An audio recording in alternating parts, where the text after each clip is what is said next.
오늘은 믿음의 본이 됩시다 라는 제목으로 저와 함께 말씀을 나누도록 하겠습니다. 우리가 인생을 살아가면서 수많은 교육과 학습을 받으면서 살아가고 있죠. 우리가 처음에 이제 학습을 받는 기간들은 사람들마다 약간 차이씩 있지만 어린이집, 지금은 이제 어린이집이 첫 번째 교육 기간이고, 그다음에 유치원 혹은 이제 초등학교로 바로 입학하는 아이들도 있습니다. 그와 같이 아이들은 이제 사람들과 교류하면서 자신의 성격과 기질을 뭔가 찾아갈 수 있는 시간이라는 것을 우리는 이러한 시기를 통해서 알 수 있죠. 그런데 우리가 그러한 시기를 지나서 우리가 정말 영적인 멘토, 그리고 우리의 삶적인 멘토를 통해서 또한 한 번의 성장하는 과정을 거치고 한 번의 성격이 달라지는 과정을 거치게 됩니다. 그러면서 어떻게 됩니까? 사람들의 관계의 형성, 그리고 나의 성격의 형성, 나의 기질의 형성이 그 멘토를 닮아가고 싶은 사람과, 그리고 나의 스승을 닮아가는 싶은 마음 때문에 우리의 성격은 변화되는 과정을 거치게 되죠. 그런데 우리가 처음에 성격과 기질이 결정되는 좀 기간이라고 하면 좀 그렇지만 시기와 좀 구성원이 있습니다. 그것이 어디냐면 우리가 너무 잘 알고 있는 가정, 환경이 있을 것입니다. 부모를 통해서 사람들은 웬만하면 성격이 뭔가 좀 처음에 이제 학습되고, 이러한 뭔가 부모의 마음과 부모의 이제 언행 행동을 통해서 사람들은 그러한 부분을 결정짓는 인생으로 살아갈 수 있다라는 것이죠. 그래서 우리 옛말에 이러한 말이 있죠. 자식은 부모의 거울이다 라는 말이 있습니다. 이 말과 같이 우리는 가정 속에서의 환경이 얼마나 중요한지를 그러한 이제 속담들을 통해서 우리는 알 수 있습니다. 그래서 자녀들에게 뭔가 좀 잘못하면 하지마 하면서 하면은 그 아이가 그거를 통해서 뭔가 좀 잘못된 행동을 하고 있는 친구들한테도 가도 부모님과 똑같이 하는 행동을 볼 수 있습니다. 하지마 하면서 이제 성질을 내는 경우도 우리는 쉽게 볼 수 있죠. 저도 뭔가 부모님의 조금 안 좋은 모습들을 보면서 나는 저러지 말아야지 라는 경우가 상당히 많았습니다. 그런데 가족이라는 것이 사실 잘 안 돼요. 부모님의 아들로서 태어나고 부모님의 자녀로서 태어나면 내가 정말 싫었던 그러한 어머니, 아버지의 모습을 사실 닮아가면서 살아갈 수밖에 없다라는 것이죠. 제 안에도 분명히 나는 이러지 말아야지 라는 마음이 분명히 있었지만 부모님의 마음, 그리고 부모님의 행동과 언행을 배우고 답습됐기 때문에 저도 순간순간 그러한 잘못된 모습인지 알지만 그러한 이제 행동에 나갈 때가 분명히 있습니다. 이게 저한테만 국한된 게 아니라 제 자녀도 이제 키우다 보면서 주원이가 나의 안 좋은 모습을 좀 많이 닮지 않았나 라는 생각을 좀 한편으로 하게 됐습니다. 그게 순간순간 이제 아이들의 행동을 보면서 제가 벌써부터 저런다고? 이런 모습이 생기더라고요. 애가 이제 끽해봤자 이제 한 2살, 이제 3살쯤 이제 넘어가는 그러한 아이들 속에서도 분명히 그러한 모습이 보인다는 것이죠. 이것은 부모를 통해서 배웠다는 것을 우리는 쉽게 알 수 있습니다. 그래서 오늘 본문 말씀엔 무엇을 이야기합니까? 바울은 나의 믿음을 본받으라 라고 이야기를 하고 있습니다. 우리가 신앙생활을 하면서 처음에 누구를 보면서 성장하는지에 대해서 가장 중요하게 여겨야 된다는 것이죠. 바울은 당당하게 이야기합니다. 너희가 나를 본받길 원한다 라고 이야기합니다. 그런데 19절 말씀에 보면 어떠한 말씀이 나와 있죠? 갈라디아서 19절 말씀, 우리 본문 말씀 4장 19절 말씀엔 이렇게 나와 있습니다. 나의 자녀들아, 너희 속에 그리스도의 형상이 있기까지 다시 너희를 위하여 해산의 수고로움을 하였노라 라고 이야기를 하고 있습니다. 우리가 이것을 봤을 때에 어떻죠? 갈라디아 교인들의 우리는 잘못들을 잘 알 것입니다. 율법을 지키는 그들의 행위가 잘못됐고, 그 다음에 예수 그리스도의 마음을 품지 않고 오히려 그러한 행위들로 인해 구원에만 집중하고 있는 그들의 잘못된과 연약한 모습을 바울이 분명히 봤고 우리가 함께 갈라디아서를 통해서 나누었습니다. 우리가 이런 것을 봤을 때 어떻습니까? 바울은 그들의 잘못 또한 해산하는 어머니의 마음으로 그들이 잘못된 길을 갈 때에 너희가 이렇게 가지 않았으면 좋겠어 라고 이야기를 하고 있는 것이죠. 오늘 19절 말씀엔 그렇게 이야기하고 있는 것입니다. 해산하는 어머니의 마음으로 너희가 이렇게 가지 않겠어, 차라리 나를 본받아 라고 오늘 12절 말씀의 시작은 이야기하고 있습니다. 그래서 형제들아, 내가 너희와 같이 되었은즉 너희도 나와 같이 되기를 구하노라 라고 바울은 이야기하는 것이죠. 우리가 바울의 성격을 보면 어떻습니까? 그는 복음을 전할 때에 정말 과감없이 전했던 사람이 바로 바울이었습니다. 우리가 바울 서신들을 한참 읽어보시면 알겠지만 그는 성경을 말씀을 전할 때에 진리를 전할 때에 절대 타협이라는 것이 존재하지 않았습니다. 애매모호한 것도 그에게 존재하지 않았어요. 그리고 자신의 목숨에 칼이 들어올지라도 복음을 절대 저버리지 않았던 사람이 오늘 바로 바울이라는 것이죠. 근데 이러한 바울 또한 분명히 신앙생활 하기 전에도 이러한 기질을 갖고 살아가지 않았을까라는 좀 생각을 한편으로 저는 하게 됐습니다. 이게 어디서 나와 있냐면 우리가 사도행전을 통해서 우리는 바울의 행적을 볼 수 있죠. 사도행전 7장 59절 말씀에 보면 스데반 지사님의 죽음에 대해서 담고 있습니다. 그런데 이 스데반 지사님의 죽음 가운데에 바울이 그 현장 가운데 있었다라고 이야기를 하죠. 그래서 8장 1절 말씀에 다음과 같이 나와 있는데 사울은 그가 죽음을 마땅히 여겼다라고 이야기를 하고 있습니다. 그가 죽음을 마땅히 여겼다라고 하는 것은 스데반을 지칭하는 말이라는 것이죠. 그 자리에 분명히 사울이었던 바울 또한 있었다라는 것입니다. 이 바울은 하나님의 말씀으로 살아갔던 스데반 지사님을 왜 죽였냐라고 했을 때 하나님의 율법을 그의 시선에서는 하나님의 율법을 전혀 지키지 않았던 스데반은 그저 이교도였다라는 것이죠. 그저 이단 중에 한 명이었었다라고 생각할 수 있었다는 겁니다. 그래서 바울은 그를 어떻게 합니까? 가감없이 돌로 쳐서 그를 죽입니다. 그래서 스데반 지사님이 순교를 하게 되는 것이죠. 우리가 처음에 이러한 바울의 행보들을 봤을 때에 보면은 바울은 결코 그때 당시의 신앙인들이 봤을 때 올바른 신앙생활을 한다라고 그리스도께 다시 돌아왔다라고 판단하기 힘든 사람이 바로 바울이었습니다.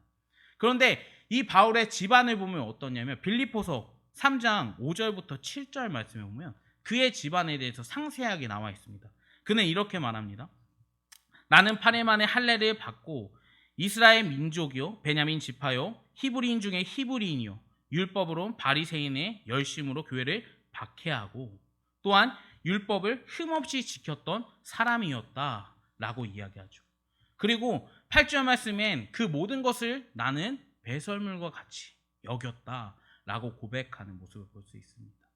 이러한 모습을 봤을 때 그는 정말 율법을 지키면서 살아갈 수밖에 없었던 집안에서 태어났다라는 것입니다. 그는 하나님의 말씀을 전적으로 따랐고 절대적으로 신뢰할 수 있는 집안에서만 자랐다라는 사실입니다.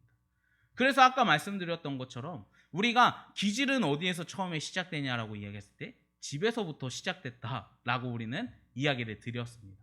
그런 것과 같이 바울도 이러한 부분이지 않을까라는 생각을 좀 합니다. 그래서 율법을 지키지 않았던 그들의 모습을 보면서 바울은 돌로 죽일 수밖에 없었던 것이죠. 그래서 그것이 왜냐하면 율법 자체를 분명히 이스라엘 민족은 율법을 지키면서 살아가야 되는데 이것을 지키지 않고 살아가는 그들의 모습을 봤을 땐 바울에서는 화가 날 수밖에 없다라는 것이죠. 내가 배웠던 건 분명히 이건데 내 어머니와 내 부모님과 내가 그동안 조상들한테 들었던 것은 이거였는데 왜 이것을 지키지 않아? 라는 것을 바울의 마음속에 있었다는 것입니다. 이게 바울의 원래 기질이었다는 것을 우리는 알 수 있는 것이죠. 그래서 바울은 과감없이 그들을 죽이면서 돌아다녔습니다. 그런데 우리가 잘 알고 있는 바울의 회심이 사도행전에 담겨 있죠. 바울이 어디 가던 중에 그리스도를 만납니까? 다메섹으로 가던 중에 예수님을 만나게 됩니다. 그런데 이 다메섹으로 가던 중에 어떠한 사건이 있었냐면 이 바울은 다메섹으로 가던 도중에 그 예수 그리스도를 만나기 전까지 예수님을 믿지 않았던 사람들을 잡아서 예루살렘에 오게 가뒀던 모든 것을 했던 사람이 바로 바울이었습니다. 그래서 사실 이 사람들, 이 다시 한번 그리스도인이라고 불리는 이 사람들이 바울을 인정하기란 쉽지 않았습니다. 전혀 바울은 어불성설하는 사람처럼 보이는 것이죠.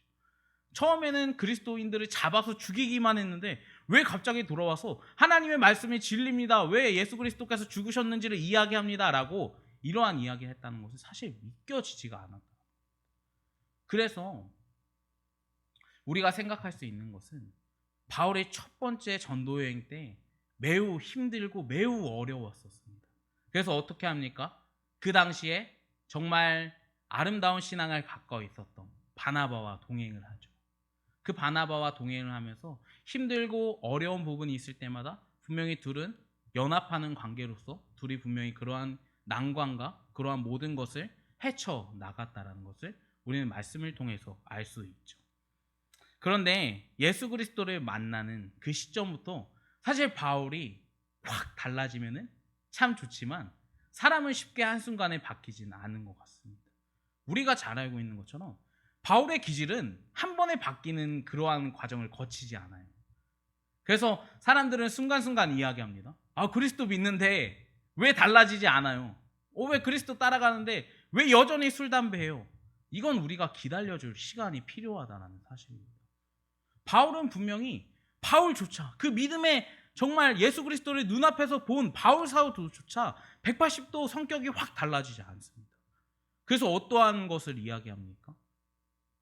우리가 처음에 1차 전도 여행 때 같이 함께 동행했던 마가, 그 마가를 어떻게 하죠? 그는 유약한 사람이다. 나는 그와 절대 함께 동행하지 않겠다라고 선을 긋습니다.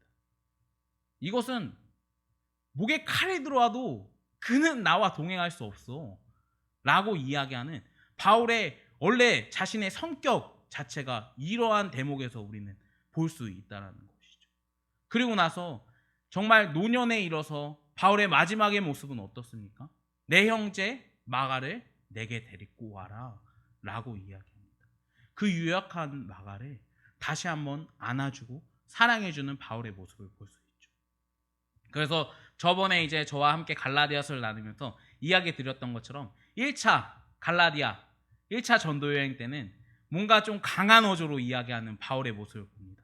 그리고 2차 고린도전서에 이제 나오는 이러한 부분에선 아, 바울이 많이 돌려서 이야기하는 방법을 배웠구나. 그리고 3차 이제 로마서에 보면 아, 이 사람이 정말 아름다운 믿음의 공동체를 사랑하는 사람이구나 라는 사실을 우리는 알 수 있다는 것이죠. 이걸 또 알 수 있는 대목이 어디 있습니까? 디모데를 통해서 알 수 있습니다. 디모데와 바울의 관계는 어떻죠? 바울은 디모데를 아들로서 생각했습니다. 그런데 디모데의 성격을 보면 마가랑 똑같아요. 그는 유약한 사람이에요. 그는 연약했던 사람이에요. 그런데 바울은 그를 포기하지 않고 끝까지 데리고 갔습니다. 그런 것처럼 바울은 계속 인생 속에서 변화하고 인생 속에서 믿음으로 조금씩 변화되는 과정을 거치게 되는 것이죠. 이것이 바로 신학에서는 점진적 성화, 조금씩 아주 사람들이 인식하지 못할 조금씩 예수 그리스도를 닮아가는 과정을 걸어간다라는 것입니다. 그래서 우리가 신앙생활해서 왜 이 사람을 신앙생활했는데 왜 안 바뀌어? 왜 신앙생활했는데 그 모양이야? 하는 것이 전혀 필요 없다라는 것이죠. 오히려 예수 그리스도를 만났기 때문에 그 정도인 겁니다. 예수 그리스도를 만약에 만나지 않았으면 그 사람은 더 심했을 거예요. 그래서 우리가 만약에 정말 공동체에 유약한 사람이 있고 연약한 사람이 있고 그 다음에 아직까지 그러한 하나님의 사랑과 그러한 은혜를 또 이제 이 사람이 분명히 변화돼야 되는데 왜 아직 변화되지 않냐라고 생각하는 것이 아니라 정말 그 사람이 변화될 때까지 정말 아름다운 모습의 길로 가기 전까지 우리는 계속해서 안아주며 계속해서 사랑해주며 계속해서 우리는 그들에게 믿음의 본을 보이면서 함께 나아가야 된다는 겁니다. 그래서 오늘 바울은 너희가 나를 본받길 소망한다 라는 것은 오늘 그리스도의 말씀을 통해서 살아가고 있는 나의 모습을 너희가 좀 본받길 원해. 너희도 이렇게 살아가. 이제는 세상 것을 버리고 이제는 그러한 잘못된 것을 버리고 너네가 진리 안에 살아가길 소망해 라는 것이 오늘 본문의 내용이 담겨져 있는 것이죠. 이게 정말 아름다운 신앙인이라는 겁니다. 우리가 이러한 말을 하기란 되게 힘들고 어려워요. 왜냐하면 믿음의 본을 보이면서 살아가기란 매우 힘든 일이기 때문입니다. 누가 당장 저조차 그리고 아마 믿음이 좋으신 목사님조차 오늘 바울과 같이 너희가 나를 본받아 라고 할 수 있을 정도의 믿음을 갖고 있는 사람은 아마 몇 되지 않으실 겁니다. 그런데 오늘은 바울은 당당하게 과감 없이, 서스럼 없이 자신의 절대적인 기준점으로 너희가 내가 전하는 이 복음을 닮아가길 소망해. 나처럼 살길 소망한다. 라고 이야기를 합니다. 이것은 19절에서 아까 말씀드렸던 것처럼 해산하는 어머니의 마음으로서 너희에게 권면하는 거야. 라고 이야기를 하는 것이죠. 그래서 이 믿음의 본을 보이시다라는 제목 자체가 사실 어려워요. 힘들어요. 왜냐하면 내가 삶에서 믿음의 본을 보인다라는 것은 매우 힘든 문제입니다. 거의 세상적으로 생각했을 때 불가능한 거예요. 그런데 우리는 어떤 사람입니까? 그리스도인입니다. 그러면 우리는 그리스도인답게 살아가야 되는 것이죠. 그래서 이 그리스도인답게 살아가면 정말 그리스도의 옷을 입은 그 갈라디아서의 말씀처럼 그리스도의 옷을 입은 사람들의 삶은 어떠한 삶이냐면 우리가 너무 잘 알고 있는 것처럼 초대교회 삶을 가지고 올 수밖에 없다는 것이죠. 그들은 죽음의 자리, 그 어렵고 눈물을 흘리는 그 자리에서도 승리의 개가를 부르면서 살아갔습니다. 그리고 그들은 힘들고 먹을 것이 당장 없을지라도 내 이웃을 섬겼고 내 이웃을 사랑했고 내 이웃을 내 몸과 같이 여겼다라는 것입니다. 그래서 어떻게 됩니까? 그러한 로마의 압제 속에서도 그리스도인들은 날로 부흥했다는 것을 알 수 있죠. 죽음의 자리, 죽음의 환경 속에서도 그들은 그리스도의 옷을 입은 사람들처럼 살아갔다는 겁니다.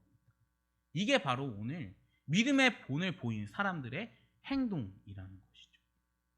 그렇다고 해서 우리가 믿음의 본을 보이라 라고 했을 때 그냥 글자적으로 생각하면 안 됩니다. 믿음의 본을 보이라라는 것은 우리가 그렇게 살아갈 때 예수 그리스도, 작은 예수 그리스도로 살아갈 때 우리의 믿음을 보고 그들은 분명히 초대교회처럼 매료되면서 돌아올 사람들이 있다라는 것이죠.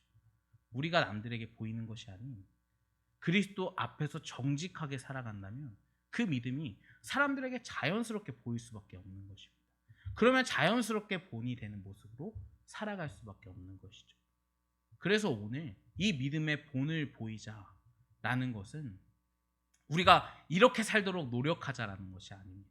우리는 하나님 앞에 정직하게 살아가야 됨을 우리는 마음속에 새겨야 된다는 것이죠. 우리가 올바른 신앙인이라면, 바른 신앙인이라면 우리는 세상 것을 결코 곁눈질해서는 안 되는 것입니다. 우리가 정말 인생을 살아갈 때에 정말 나의 모든 것을 버리고 내가 나 된 것이 아닌 주님께서 주님의 은혜로 내가 탈바꿈되는 모습을 살아가시는 저와 여러분들에게 소망합니다. 그래서 오늘 13절 말씀에 이렇게 이야기합니다. 처음에 육체의 연약함으로 말미암아 너희에게 복음을 전한다 라고 이야기합니다. 육체의 연약함을 가지고서도 너희에게 복음을 전하고 있어 라고 오늘 13절에서 이야기합니다. 그런데 신기한 것은 무엇이냐면 이 갈라디아 교인들의 모습을 보면 어떻는지 아세요? 원래 처음에 이게 너무 놀라운 건데 갈라디아 교인들은 애초에 신앙생활 할 때부터 바울을 싫어하지 않았어요. 바울을 전혀 핍박하지 않았고 애초에 바울을 어떻게 합니까? 그러한 유약한 바울을 14절의 마지막 이제 절에 보면 오직 나를 하나님의 천사와 같이 또 그리스도 예수와 같이 영접하였다 라고 이야기를 합니다. 갈라디아 교인들의 처음의 마음은 이러한 마음인 것입니다. 갈라디아 교인들이 처음에 바울에게 다가갔다라는 것, 그 바울에게 정말 매료돼서 그의 모습을 보면서 나도 신앙인처럼 살아가야지 라고 했을 때에 그의 유약한 모습을 드러내고 비판하고 그의 연약한 모습들을 계속해서 비난한 것이 아니라 그 연약한 마음 또한 안아줬다는 겁니다. 이게 진정한 아름다운 모습인 것이죠. 우리 교회 공동체에서도 수많은 어려움과 힘듦과 정말 나약함 가지고 계시는 사역자분들 너무 사실 많아요. 제가 이제 저희 어머니가 이제 사역을 하신다고 여러분들은 아실 겁니다. 그런데 어머니가 이제 섬겼던 교회에서 이제 눈이 보이시지 않은 목사님이 있었어요. 그래서 사실 눈이 보이시지 않으면 설교를 어떻게 해? 라고 생각할 수 있지만 요즘 이제 영자라고 해서 이제 좀 시각장애인들에게 좀 글씨를 읽을 수 있는 점점점처럼 되어 있는 게 있다라고 합니다. 그래서 그러한 것으로 이제 설교를 전한다. 이제 본문 이제 읽고 나서 이제 점자로 이제 하나하나 이제 읽으면서 그러한 모습들을 보면서 그 안에서도 분명히 신앙생활 하는 분들이 계십니다. 그런데 사실 어떻게 보면 이게 내가 사역자를 굳이 품어야 돼? 안아줘야 돼? 내가 이러한 유약한 것까지 내가 같이 감당하면서 살아가야 돼? 라고 생각할 수 있지만 우리는 이 유약한 마음 또한 안아주면서 살아가야 됩니다. 이 병든 사역자, 병들었다고 좀 표현하면 그렇지만 이 연약하고 이 부족한 많은 사역자들 또한 안아주면서 우리는 사역해야 된다는 것이죠. 그게 바로 교회라는 것입니다. 갈라디아 교인들이 분명히 그렇게 했다라고 14절에는 이야기하는 것이죠. 하나님의 천사처럼 나를 안아줬던 모습을 내가 너희에 기억한다. 예수 그리스도처럼 나를 영접했던 그러한 모습들을 내가 기억해 라고 이야기합니다. 그래서 바울은 오늘 아버지와 같은, 어머니와 같은 그 해산의 고통을 안고 살아가는 마음처럼 너희에게 권면하고 있다라고 이야기합니다. 무엇을 권면합니까? 올바른 길로 나아가기를 내가 너희에게 권한다 라고 이야기합니다. 이 말은 결코 쉬운 말이 아니에요. 어려운 말입니다. 너무나 인간적으로 생각하면 절대 불가능한 말이야.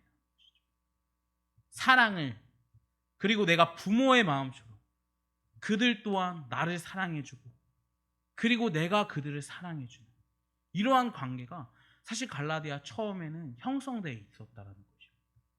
그런데 점점점 유대 그리스도인들이 와서 그들을 해집고 다니고 점점점 잘못되어 있는 율법들이 그들의 신앙생활에 침범하기 시작했어요. 그래서 바울은 이야기합니다. 너희가 진리로 돌아가. 이것은 16절 말씀에 나와 있습니다. 그런즉 내가 너희에게 참된 말을 함으로 원수가 되었느니라 라고 말씀합니다. 내가 너희에게 지금 참된 말을 하고 있어. 내가 가감없이 너희가 성령으로 다시 한번 돌아가, 성령님 안으로 돌아가, 하나님 안으로 돌아가, 말씀 안으로 돌아가 라고 이야기하고 있는 것이죠. 16절 말씀에 그렇게 이야기합니다. 그런데 갈라디아 교인들이 생각했을 땐 이러한 말씀을 전할 때에 분명히 원수로 생각할 수도 있다라고 이야기합니다. 하지만 바울은 결코 그러한 것들을 생각하는 것이 아닌 그들이 다시 한번 진리 안에 거하게 소망하는 마음이 있었습니다. 우리가 이러한 신앙생활로 사람들을 안아줘야 돼요. 우리가 우리 안에 분명히 유약한 사람들 많이 있습니다. 사역자분들도 그렇고 또한 성도님들 안에서도 유약한 분들 분명히 많아요. 그런데 고린도 교회에서, 고린도 전서에서도 이야기하는 것처럼 지체가 하나의 교회가 이루어지기 전에 꼭 필요한 것은 그 지체의 연약함을 사랑해 줘야 된다는 것이죠. 분명히 각자의 지체 가운데에 분명히 필요한 곳이 있다는 것입니다. 누구는 손의 역할을 하는 사람, 누구는 발의 역할을 하는 사람, 누구는 또 몸의 역할을 하는 사람, 분명히 나눠져 있다라고 갈라디아서에서는, 고린도전서에서는 이야기합니다. 그런데 그 모든 것이 다시 한번 교회 공동체를 이유하기 위해서 꼭 필요하다는 것입니다. 아픈 사람조차 필요하다는 것이죠. 그 공동체를 함께 이루어 나가기 위해서 그 사람들, 그 한 명, 그 부족한 한 명 또한 우리 안에 필요하다는 거예요. 그래서 우리는 정말 사랑이 누구보다 필요한 것입니다. 그래서 교회 안에서는 사랑과 찬양과 기도와 하나님의 은혜가 끝도 없이 나와야 되는 것이죠. 안 그러면 분명히 장담하건대 분쟁이 일어날 수밖에 없어요. 교회 안에 화평이 일어나는 것이 아닌 화가 일어날 수밖에 없어요. 이건 분명한 사실입니다. 왜냐하면 그 공동체 안엔 더 이상 사랑이 없기 때문이죠. 그 공동체 안엔 더 이상 하나님의 마음으로 그들을 안아줄 정신이 없기 때문입니다. 하지만 정말 건강한 교회라는 것은 그 부족한 사람 알지만, 그 부족한 환경 알지만, 그 사람의 힘듦과 눈물, 그리고 장애 혹은 정신적인 문제들 알지만 그 사람들을 안아주는 것이 가장 건강한 공동체라고 바울은 계속해서 이야기합니다. 성경은 계속해서 말씀합니다. 우리가 꼭 이 점을 알았으면 좋겠어요. 믿음의 본을 보이는 사람들은 계속해서 알아야 돼요. 계속해서 믿음의 본을 보이는 사람들은 가감없이 하나님의 말씀이 전혀 틀리지 않다라는 이 바울의 고백과 같이 이 혹은 원수가 될지라도 과감없이 이야기해야 된다는 것입니다. 그런데 우리가 신앙생활을 잘하고 있는지 잘못하고 있는지 우리는 쉽게 판단할 수 있는 기준점이 하나 있습니다. 그게 바로 내 자녀들의 모습을 보면 쉽게 알 수 있습니다. 내 가정의 모습을 보면 쉽게 알 수 있죠. 정말 올바르고 정말 바른 신앙의 모범을 보이는 가정이라면 자녀들 또한 그렇게 살아갈 겁니다. 그리고 내 가정의 남편 또한 그렇게 살아갈 겁니다. 내 가정의 아내 또한 그렇게 살아갈 겁니다. 왜냐면요, 그 사람은 믿음으로 변화됐기 때문이고 그 가정은 이미 믿음 안에 있는 가정이기 때문입니다. 그래서 우리는 이 점을 꼭 생각해야 됩니다. 우리가 가정에 그러한 믿음에 존경받지 못하면요, 결코 올바른 신앙이라고 할 수 없어요. 결코 바른 신앙이라고 할 수 없습니다. 그리고 나서 그 믿음의 생활을 하면서 그 가정에 만약에 상처가 있는 자녀들이 있잖아요. 그러면 신앙생활을 분명히 한번 점검해 봐야 됩니다. 우리 한번 말씀 찾아볼까요? 마태복음 18장 6절 말씀입니다. 마태복음 18장 6절 말씀. 이 말씀을 보면 다들 한 번쯤 아실 겁니다. 바로 이제 인지가 되실 거예요. 마태복음 18장 6절 말씀. 우리 다 찾으셨으면 한 목소리로 읽을까요? 시작. 누구든지 나를